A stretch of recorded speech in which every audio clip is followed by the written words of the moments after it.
Friends, welcome to freedom world. നമ്മുടെ India എന്ന് പറയുന്നത് ഒരു മതേതരത്വ രാജ്യമാണ്.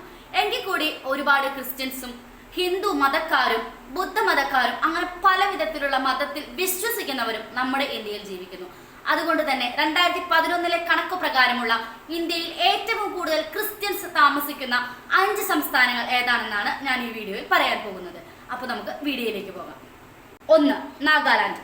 ഇവിടെ 90.02% ആളുകളാണ് ക്രിസ്ത്യൻ മതത്തിലുള്ളത്. വശ്യതയാർന്ന നാടാണ് നാഗാലാൻഡ് എന്ന് അറിയപ്പെടുന്നു. ഇംഗ്ലീഷ് ഔദ്യോഗിക ഭാഷയായ ഏക ഇന്ത്യൻ സംസ്ഥാനവും നാഗാലാൻഡാണ്. മിസോറാം.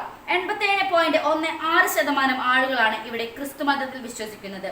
കുന്നുകളിൽ വസിക്കുന്നവരുടെ നാട് എന്നറിയപ്പെടുന്നു. ലൂർഷായ് കുന്നുകൾ എന്നാണ് ഈ പ്രദേശം പൊതുവെ അറിയപ്പെടുന്നത്.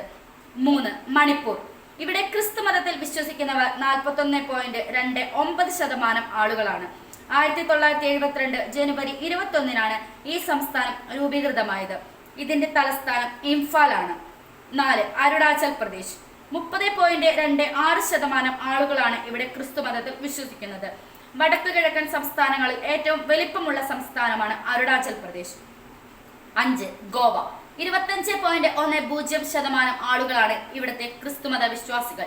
ഇന്ത്യയിലെ ഏറ്റവും ചെറിയ സംസ്ഥാനവും ജനസംഖ്യയിൽ 4ാം സ്ഥാനവുമാണ് ഗോവയ്ക്കുള്ളത്.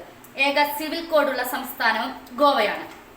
എന്തൊക്കെയാണെങ്കിലും ഇവിടെ ക്രിസ്ത്യൻസ് മാത്രമല്ല മറ്റു മതത്തിലുള്ള ആളുകളും ഇവിടെ ജീവിക്കുന്നുണ്ട്. ഈ വീഡിയോ നിങ്ങൾക്ക് ഇഷ്ടമായെങ്കിൽ ലൈക്ക് ചെയ്യുക. അതുപോലെ നിങ്ങളുടെ അഭിപ്രായങ്ങളും നിർദ്ദേശങ്ങളും കമന്റ് ബോക്സിൽ ടൈപ്പ് ചെയ്യുക. Thanks for watching.